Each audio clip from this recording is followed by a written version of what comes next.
The following is a special presentation of Tony Kurre Radio.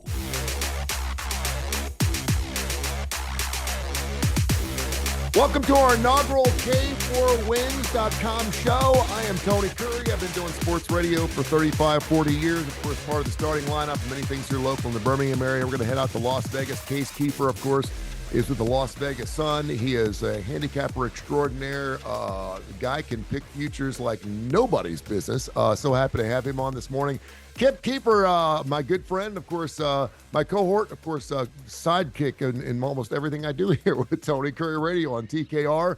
Does a fantastic job, executive director of the Birmingham Racecourse Commission. And, of course, talk about a guy who knows his horses. He handicaps anytime you walk into a casino or main room and see some horses on TV, you'll probably see Kip Keefer standing by and putting down some wagers. And then, of course, Kai Gregory, a good friend, a man who went 9-0 1 week last year on the starting lineup. An unbelievable display of fervor and valor as far as in his handicap picks go. He has obviously been part of the handicapping business for a long period of time and also formerly of the KTB Power Sports. Good morning, guys. How y'all doing? I'm going to introduce everybody one time because we're going with Kip, Kai, Keefer, and Kurre. That's why it's the 4Ks. After that, I'm done. It takes too long to introduce everyone's ass, so I ain't going to do it anymore. So, but we do want to get into some college football. We got some SEC play we want to get into, obviously. A lot of us are into that. We are blessed to know that Case lives, what, about a mile and a half from the Raiders camp? Is that right? The Raiders facility, yeah, right down the street. You got it just right, a mile and a half. So you could spit on it, man. So we're going to be getting some inside information about the Las Vegas Raiders, which is still kind of difficult to say. I've been wanting to say Oakland forever.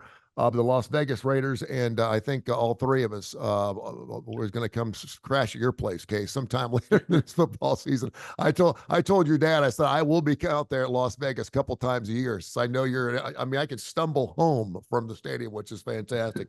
So we'll get that. I do want to throw the first question to you, Case, and then it's round table, guys. So knock yourself out. You have been a staunch person of saying you don't pay for picks, don't ever play for picks, and I think at any point we've all done that at some extent. Maybe we haven't paid for picks, but we certainly have listened to picks. I mean, whenever I see something on ESPN or I listen to this K4Win show, I want to hear our handicapping things. When you start listening to someone that you really like handicapping games, do you normally stick with that person regardless of the play that they're playing? In other words, if I really like Case Keefer's plays, but I really disagree with you on a particular play, should I stick it out, always play your plays? Because I know I'm not right more than 50% of the time, and I know I got some handicappers that I really like, but I'm like, there's no way I can go with that. Why would I want to bet that side? Do you go all in with an individual, or do you just kind of play it supplementally? Well, this is probably another difference I have than people that actually sell picks will say, buy my picks, bet everything. But no, I mean, to me, betting is a personal thing. At the end of the day, it's your money you're putting up there. So I think you need to make the most informed decision you can for yourself. And always at the end of the day, it's going to be what I feel. I've been lucky enough to build a pretty decent network and have some success in this racket. And there's people I respect a ton. There's people that I think are a lot better at it than me. So I take what they say and, I try to work it into my numbers and how I look at things. But at the end of the day, I'm going to go with what I think is the best play. And I think that's what everyone should do. I've gone to Las Vegas about 50 times. I think all of us, so we probably have well over 100 visits between the three of us that don't live there. Obviously, you're there. What's it like in Las Vegas when it comes to handicapping? I mean, I can just imagine, because I think at one point Birmingham, Alabama was the second biggest betting town in the United States of America. This is before legalized gambling came into play about 10 or 15 years ago. There were so many undercover guys behind dumpsters here in Birmingham. It was unbelievable. If you couldn't find a handicapper, you couldn't find a book, you weren't looking in the right spots. But what's it like out there? Is it big business, or is it so over the top that people just know not to even mess with it? I mean, it's still over the top, and I think it'll always have a place as the sports betting capital. I mean, it's like if you watch, and I'm not taking this is what bookmakers have said to me for years, but if you watch Disney movies, you want to go to Disney World. So that's what it's like. If you bet on sports, you want to come to Las Vegas, take it in. But really the sad truth is now with legalized expansion and stuff, like it's not really the capital in terms of the most action now. There's states that, if you look at the figures on a monthly basis, I know New York, New Jersey, probably Alabama, if it was legal, take even more amount of bets. And the casinos are so entrenched here, and the gaming control board is so strict that, we don't have as many sports books as some places. Our offerings are actually a little bit less. Some places now you look and you can't even find, there's so many bets, just thousands of props everywhere. There's quite a bit in Las Vegas, but yeah, it's definitely been a shifting landscape. The one good thing I'd say, it's a lot easier to get money down. Some of these big national books, as soon as you show you have a chance to win, they limit you to pennies on certain markets. I think Las Vegas, we still have several sports books that are more established, and it's easier to get money down, which I like. But yeah, it's been really interesting these last 5 years because we were the only game in town for 60 years or whatever. Now with it opening up everywhere else, it's a little bit different. It was pretty doggone sexy when Atlantic City and Las Vegas were the only two places you could make a bet. I'm not going to lie. It was really, really special. And now, of course, everyone's living. I think I saw something like 290 million people in the United States live within 15 miles of a casino or something. It's like, man, it's crazy. Well, Tony, it's important to point out to emphasize Case's point that yes, it's widespread now and it's available at all corners where it wasn't before. It used to be kind of an exclusive, but Vegas's response, I think, is pretty remarkable because a lot of properties have really Circa comes to mind. In case you can embellish what I'm going to say, but you've got some facilities now that are built as these. The best word is meccas of drawing people that love sports investing and want to come out there. So he used the Disney World comparison. Yeah, there's amusement parks everywhere, but there's only one Disney, and Vegas is still the absolute capital of the world, and the facilities they're building to support the industry, it's still big successful business because there are some really awesome places to play there, and the sports betting industry is thriving, despite the fact that now it's widely available. We could do an entire show on Las Vegas. You know that. Maybe we will. We can do another podcast. Kai Gregory is also with us. He's going to join us every single week. And normally, a guy who's done radio at KTB Power Sports. I used to be host of that years ago. And of course, has been handicapping games for about 40 years as well. Kai, good morning to you, man. Welcome in, of course, to your show, K4Wins.com. This was your idea to come up with this podcast. We love talking about college football or talking about handicapping, period, whenever we get a chance. I mean, I get a room full of handicappers, man. It's just fantastic. You went 9-0 on our show last year. Against the spread, we were just picking games like game day. That was an impressive performance. Listen, we're going to be totally transparent here, man. When we suck, we're missing it up when we're doing it, but we feel pretty confident between the four of us. We're going to be consistently on the winning side. Case was just on fire the second half of the season last year. I mean, it was just unbelievable. His futures bets were unbelievable. And thanks again for some of your NHL hockey plays, man. I played some of your hockey plays that got me out of the hole. Yeah, Tony was riding in that limo. Man, I was playing the Florida Panthers to the end, and if they lost after being 3-up, I was gonna lose my brain. And of course, they win the NHL, the Stanley Cup. So we do these plays, and Kip and I were like, I think 26-7 on the show, which is nothing to sneeze at, which is the best I've ever been in my career with anybody or on any show. And here comes Kai. He comes in the studio, and we give him 7 games. He goes 7-0 against the spread, and then he picks 2 other games. And throws in 2 first-half bets, and they both hit. The people are like, the hell with you two guys. Where's Kai Gregory? Get him on the show every single week.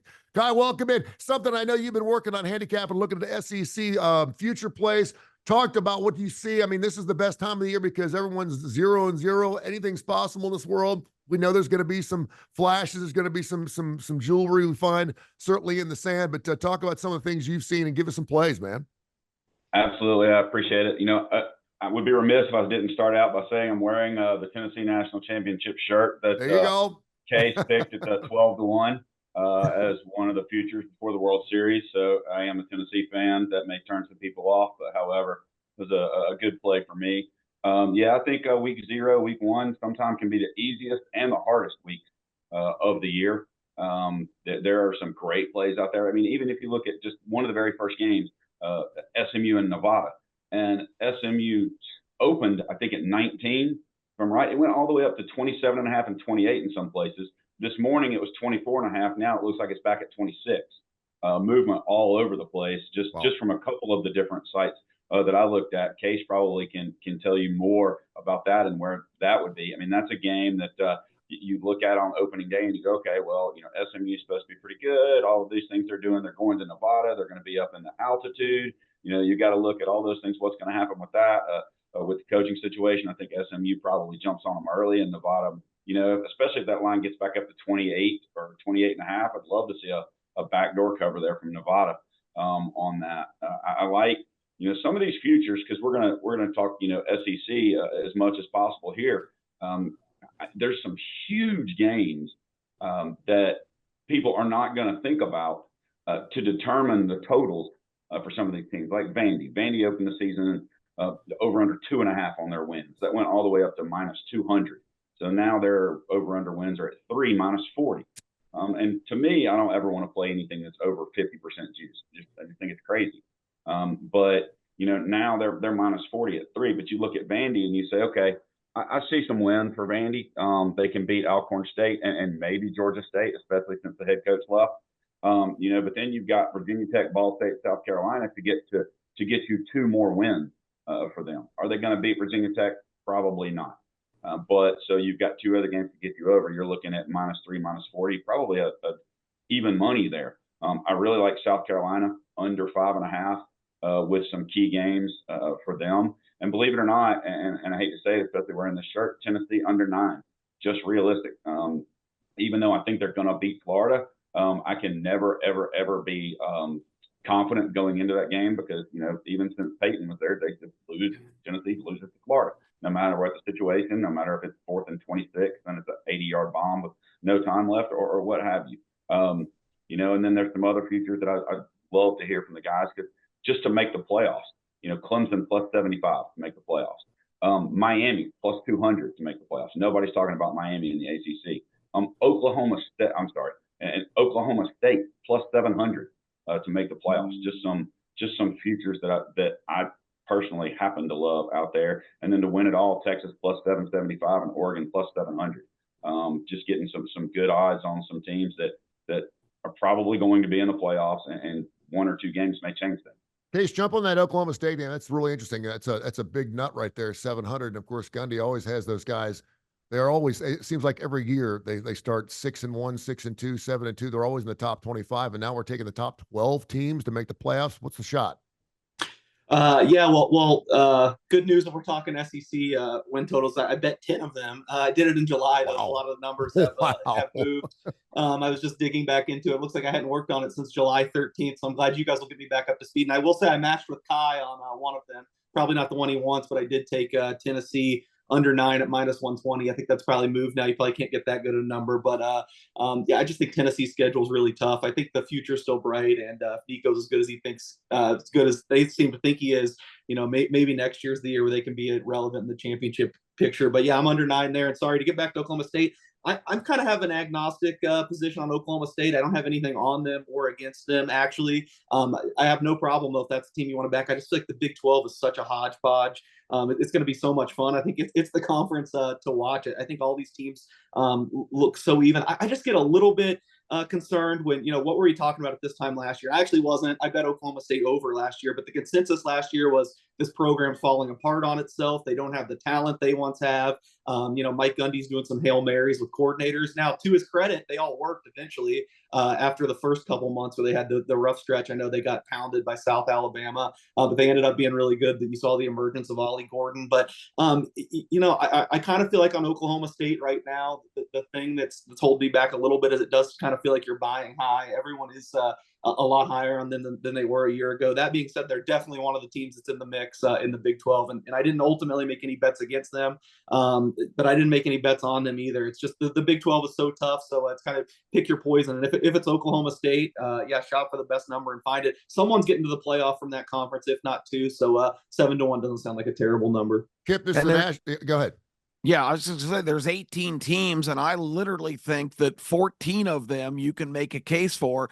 It's the craziest league probably ever compiled in college football history because they have done a good job of trying to stay relevant by bringing in some established programs, but it's coast to coast. It's from Orlando all the way out to Provo, Utah. Crazy. And Case and I think, have talked about a little bit looking at the overall field, and there's got to be some really attractive prices. Case, I think you even said you put a small bet on Baylor, who was just a ridiculously long price, and Baylor's coming off a terrible year, but the conference is so wide open. I know we want to emphasize the SEC, and that's what I do in all of my shows and things I'm involved in, but the Big 12 is fascinating coming into this year for me. Yeah, I bet Baylor 100 to 1. Just because it was 100 to 1 basically, and I think there is some proof of concept there. I don't think they've done a great job under the current administration, but they won the title once. I've always really liked DeQuan Finn from Toledo, who's coming in as their quarterback, and I really like their new coordinator, Jake Spavital. I talked earlier about network and listening to other people's opinions. There are people that I think are better at college football betting than me that say this is going to be a disaster, that Aranda is going to be the first coach fired. So I'm not saying I love Baylor or anything, but like I said, there's some proof of concept there. I like some of the guys that are in the key places. So I think I bet a little bit on them over 5.5 too. And 100 to 1 to win the Big 12. Like I said, I think it's wide open.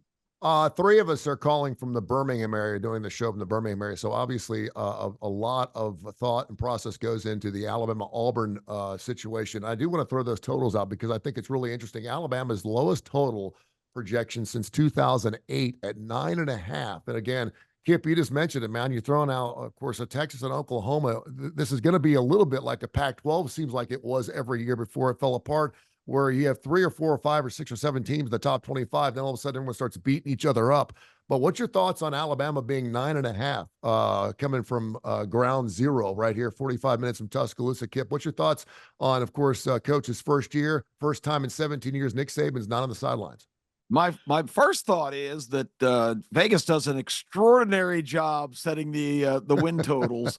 If you really, because I'm into something this time of year that a lot of casual fans aren't. I know Kai and Case are on board with this too. I really look forward to carefully scrutinizing the schedules of as many teams as possible, because you hear all these opinions. Well, this team's going to be really good with these players back, and they're coming off a great year, and this coach knows what he's doing. The schedule is so telltale for what's going to happen, because I went through a lot of schedules, including Alabama and Auburn, particularly because I know we're going to focus on them throughout the season, and I look for what I call hot spots on the schedule. Potential losses is basically another way to put that. And every team in the SEC now has a much tougher slate of games. So some of those numbers, everybody can't be 10-2. Teams are going to beat other teams. I'll use a primary example. Georgia and Texas are both 10.5. I don't know if that's moved since in recent days, but 10.5 means that for them to go over, they can't lose more than one game. And the schedules, both teams have 4 or 5 real hot spots. Georgia, actually, if you look at their schedule, of the AP top 25 that just came out, Georgia plays the number 4, 5, and 6 teams. Alabama, of course, Ole Miss, and Texas, and they play all 3 of those on the road. So I would say that's 3 pretty considerable hotspots. Plus, Georgia and Texas play each other at 10.5. Somebody's going to lose that game. So that's going to be the only loss that those teams can sustain and still be over. So I think you start right at the top of the league and you look at Georgia and Texas. To me, I think both of them are very vulnerable in terms of betting them. Everybody's predicting 11-1. They both, can go 11-1, but it's not likely. Texas plays Oklahoma. Texas has a ridiculously tough game at Texas A&M, which is going to be the wildest game of the year because that rivalry is so intense. I just think the schedule's fascinating this year. And again, everybody can't be 10-2 and 11-1 in the SEC. So I think some under bets are going to be pretty appropriate, because games that you can kind of concede. Alabama goes to Wisconsin in week 3. Now, you would think just from gut reaction, they'll handle them. They've never been to Madison, Wisconsin before. That's going to be an absolute wild place to go. I've been to a game at Camp Randall. It's more of an SEC atmosphere. I just think that there's those kind of games that people are just chalking up as wins, and I don't see that. So maybe I'm looking at it from a skeptical standpoint, but I think a lot of teams are going to be under the total at the end of the day this year. One of those new teams in the SEC, Oklahoma, their over/under is 7.5. Sounds a little low, but also a team right down the street here, 2 hours south of us, the Auburn Tigers. Hugh Freeze going into the second season, also 7.5. You're in their back pocket almost every single weekend, Kai. What's your thoughts on the Auburn Tigers? And now that Nick Saban's not across the street anymore, perhaps does that mean another couple of wins? Obviously, you only play Alabama once. Well, I look at Alabama's schedule like he was talking about before I get to Auburn, and I see 9 wins easily, and then you've got 3 games that they're probably not going to be favored. They may be favored with Georgia and Tuscaloosa. Then they have Tennessee in Knoxville. Who knows? And then Oklahoma. So I think they get 9 wins, and then you have 3 games right there to get your 10th win or another one. There's some things in there, but one of the older telltales is, but Alabama's minus 45 to make the playoffs. So their over/under is 9.5 games, but they're only minus 45 to make the playoffs. If Saban was the coach, what would those odds be? 300? I Great don't know. point. I pulled that, from left field. I'm just saying. But then, Auburn, you look at with a 7.5 win total over. So you would think they beat Alabama, A&M. You would think Cal they would beat. New Mexico, who knows? They lost to New Mexico State last year, so maybe not. Auburn did. Arkansas they should beat, but Oklahoma, I don't know. Georgia, Missouri, they should beat Kentucky. They should beat Vandy. They should beat UL Monroe. So you've got 5 games to win 2 games there. And 5 straight home games to start the season. No. Yeah, 5 straight games to start the season as well. It's going to be really interesting. And again, like you said, not everyone can go 10-2. You got a Georgia squad who obviously did not bring home the hardware, but at the same time, they're over/under total 10.5. They got 16 starters coming back, but they arguably go from one of the easiest schedules I've ever seen in college football to one of the hardest schedules I've ever seen. Case, talk about those Georgia Bulldogs, and everyone going, well, okay, they fell off one year. They're obviously going to be back in the hunt. They'll certainly be one of those 12 teams, a shot at winning a national title, getting over 10.5.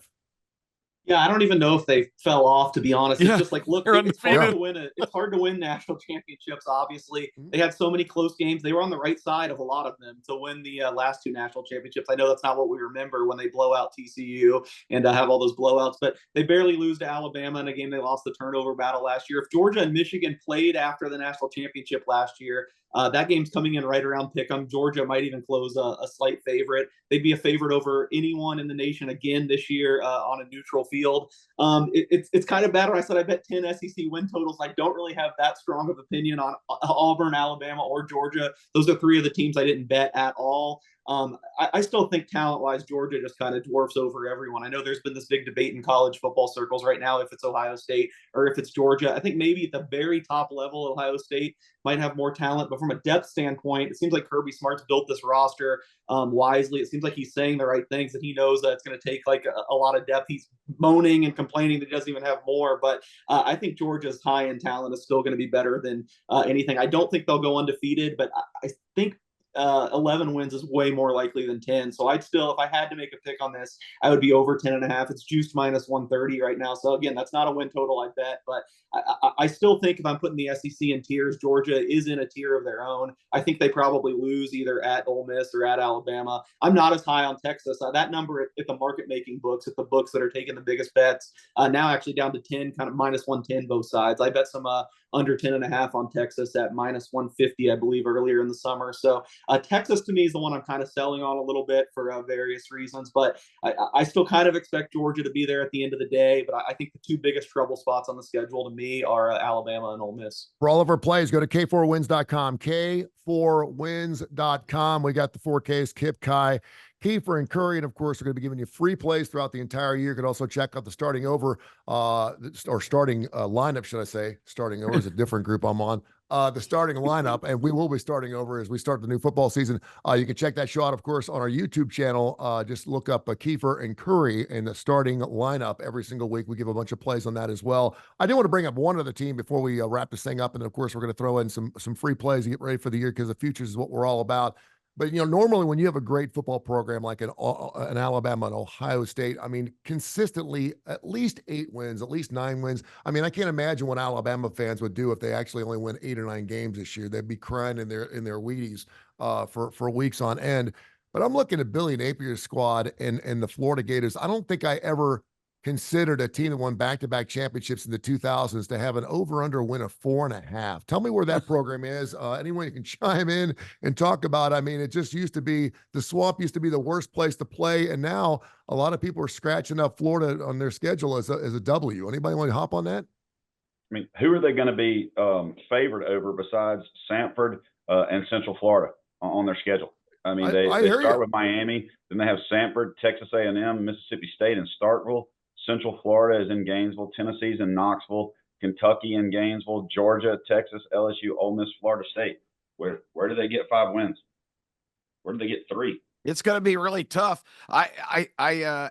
Even if they're favored against Central Florida, that's one of those games that you don't typically schedule because theoretically you have nothing to gain in that game. And believe me, Central Florida is going to come to Gainesville like marauders that finally are allowed to penetrate the gates of the sacred city. They're going to be so incentivized. I mean, the non-conference part of the schedule is ridiculous, picking up Miami and Central Florida this year on top of the SEC juggernaut they've got to negotiate. So I agree with you, Kai. I don't see them winning, even if they're improved a little bit this year. If Billy Napier manages to win 5 or even 6 games, he's probably coach of the year. Yeah, there's no doubt. Yeah, I guess I have to be the contrarian. What's the word I'm looking for? Not confident, dissenter a little bit. I don't think Florida's going to be good. I think it's going to be a disaster. I think Napier probably doesn't get out of there, but you look at the bottom line and in the schedule, there's been a lot of uproar about it. I agree. It's super tough. Probably the toughest ever in college football, but just from a talent perspective, this team's a little bit better than 4.5. I'm mostly a numbers guy, but I come up with numbers for all these teams, a composite with a lot of different ratings, some stuff with success rate, yards per play. I came out with them with 5.6 wins this year, which is not bowl eligible, still below Florida's bar. But when that dipped to 4.5, I just couldn't help but take a little bit of Florida over 4.5. I think Graham Mertz was a lot better than people realized last year. They had a tough schedule again last year. So I think maybe it's going to be a close call, but if you ask me to pin down a record, I'd say 5-7. And I did have to take a little bit of the over 4.5. I think they can beat Miami week 1. I think they have 2 free wins on the schedule. That's 3. Then if we really want to get down to projecting point spreads, even though they're going to be an underdog in a lot of those games, a lot of them are going to be close, yes. 10 or less. They had bad luck in close games last year. So I kind of feel like 5-7 is the most likely outcome. So I took some Florida over 4.5. K4Wins.com. Yeah, and real quick, Tony, I think this is a perfect example of when you're looking at the schedule and you just kind of say, oh, well, Florida's not going to be very good, and you chalk up W's for some of these teams. In the week-to-week grind, when you're playing all these high-profile games, going to Kentucky, going to Florida, going to even South Carolina or, other stops along the SEC trail, those are tough games to win. And a lot of times the other side's going to be more incentivized because teams are going to kind of look at those games that usually are pretty tough as a breather. I don't think they're going to get away with that this year. So I think there's going to be a lot more carnage at the top levels in games. We talked about Auburn. Let's wrap them up really quick before we get to some picks this week. Auburn, to me, has 2 swing game keys in their schedule. They're at Kentucky, which is I'm sorry, going to Lexington is not an easy payday. Mm-hmm. And they've got Texas A&M at home late in the year. I think at 7.5, they've got to win one of those games for sure and go no worse than 4-1 in their opening gauntlet. And I think Hugh Freeze, you talked about Kalen DeBoer, you guys, if he only wins 8 games, it's going to be a disaster. I thought it was interesting on our show this past week ago when Chip Lake confronted the legend from the Paul Feinbaum show, the Alabama Ultimate Homer, and said, if my coach wins 8 games this year, he's going to be coach of the year. If your coach wins 8 games, they're going to be looking to fire him. So it's really kind of an interesting parallel. All right, Kai, let's give us some plays here. We are going to come out with some free plays every single week. And of course, you can all check those plays out at K4Wins.com, K4Wins.com, or whatever we like. And of course, this is where you're walking into the Golden Corral and you're the first customer in the door. Everything is available. Nothing's been touched yet. No one's spit on your food yet. And you can grab it and run with it and go to the window. But give me some of your plays in the first week. I don't really like anything in week 0. Okay. I don't. I think that I would go with 2 futures. And unfortunately, I would have to go with Tennessee under 9. I think worst case scenario, you're going to get a push. And then South Carolina under 5.5. Those would be for their win total. Those would be the first 2 that I would throw out. All right, Case, what you got? I'm kind of with Kai. I hate this. I thought I liked Florida State. I still like Florida State. I bet them. Especially now we're showing a -10 on the board, which I think we mentioned. What scares me is that -10 is at one of the sharpest books in the world, and all the recreational books are at 10.5. That's always kind of a telltale sign. The practice reports have been really poor for the offense. The DJU maybe doesn't have it together. I think Georgia Tech's defense is so suspect that Florida State can just line up, pound the ball with Roydell Williams and win. So just because I feel like I have to give a pick, I guess I would take the Florida State -10. On the starting lineup earlier in the summer, I believe I gave out SMU -23.5. That number, we've seen some UNR, some Nevada buyback.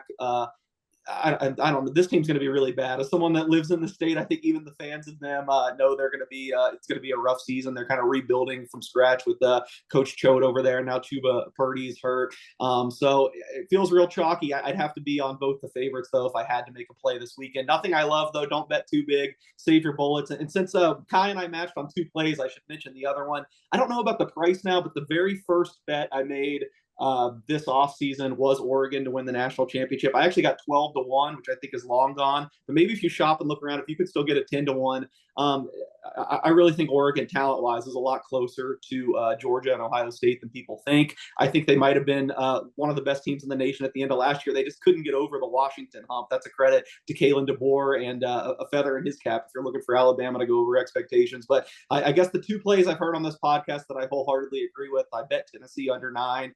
And I think Georgia wins the national championship if you're making me pick one team. But at price right now, I think Oregon, especially if you can still find a 10-1, a 9-1, I like Oregon to win the national championship. Kip, what has caught your eye?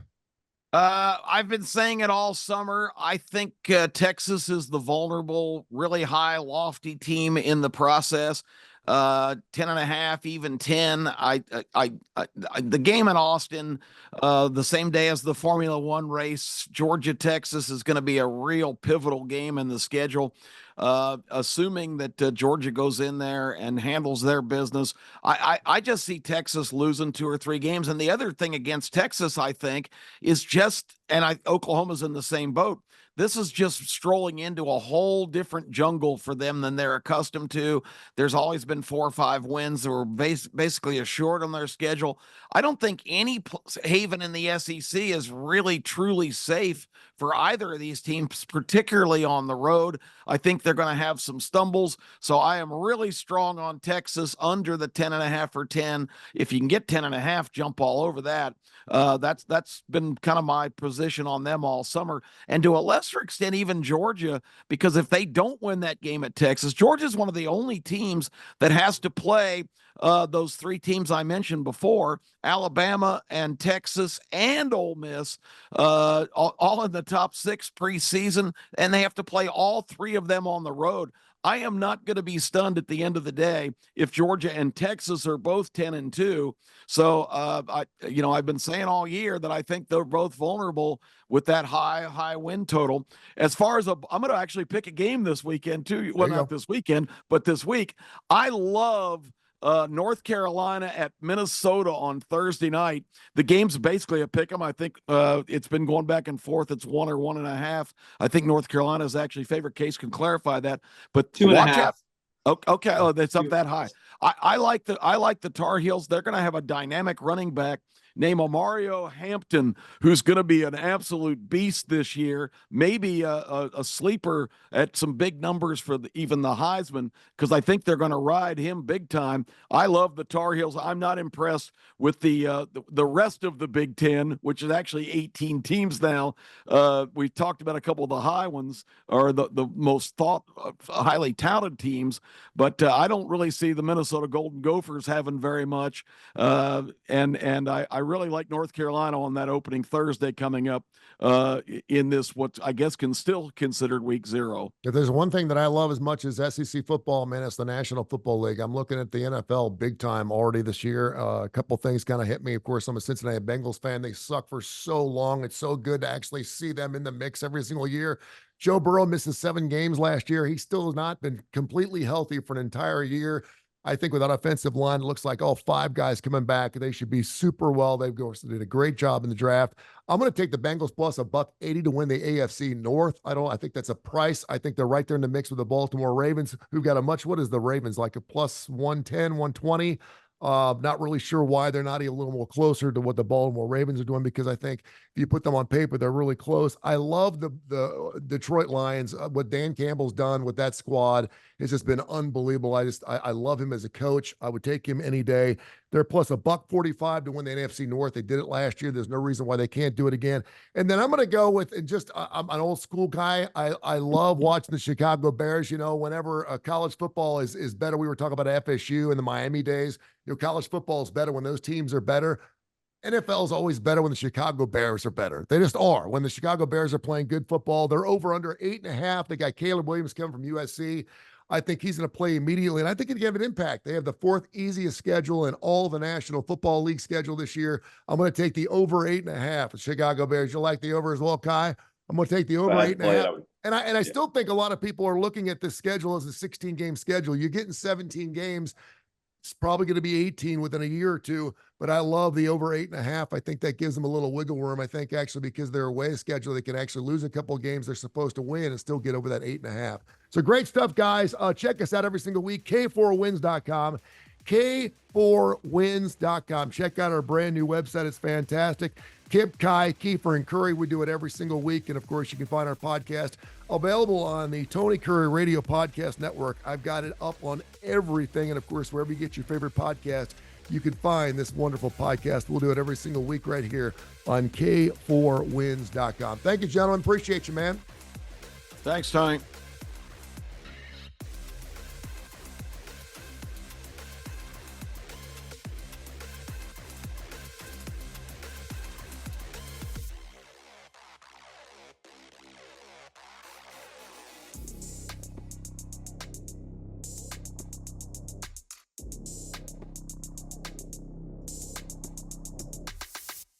This has been a special presentation of Tony Kurre Radio.